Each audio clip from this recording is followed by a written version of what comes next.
Kaawa-awa ang sinapit ng isang bata sa San Nicolas sa Pangasinan. Nagkalapnos siya sa katawan ng aksidenteng mabanlian ng tubig.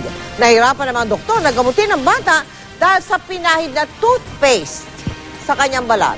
Nakatutok si CJ Torida ng GMA Dagupan.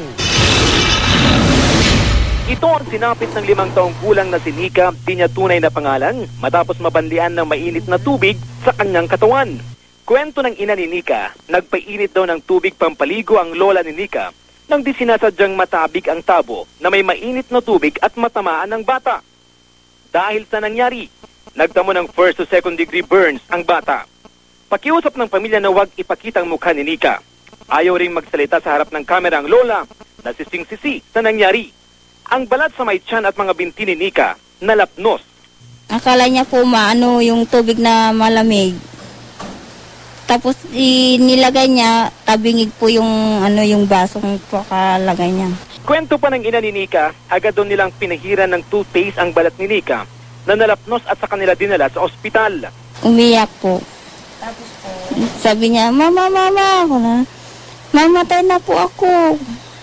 Pero dahil sa toothpaste na nilagay, nahirapan ng mga doktor na gamutin si Nika. Kaiba sa paniwala ng iba, hindi raw dapat toothpaste ang gamot sa mga napaso, natalamsikan ng mainit na mantika o nabanlian ng mainit na tubig.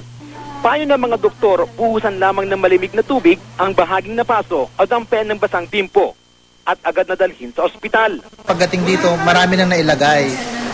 Asukal, kape, toothpaste. Sana huwag na lang. Kaysa maglagay ng ibang ganon, nahirapan lang kami magtanggal and then mag-re-apply kami ng tamang burn ointment. Inoobserbahan pa rin si Nika ng mga doktor hanggang ngayon at binabantayan para di mauwi sa impeksyon. Paalala natin, lalo na sa mga panahon na ganito, mga tag-ulan, marami nagpapainit ng tubig bago maligo. Sana bantayan ng mga magulang.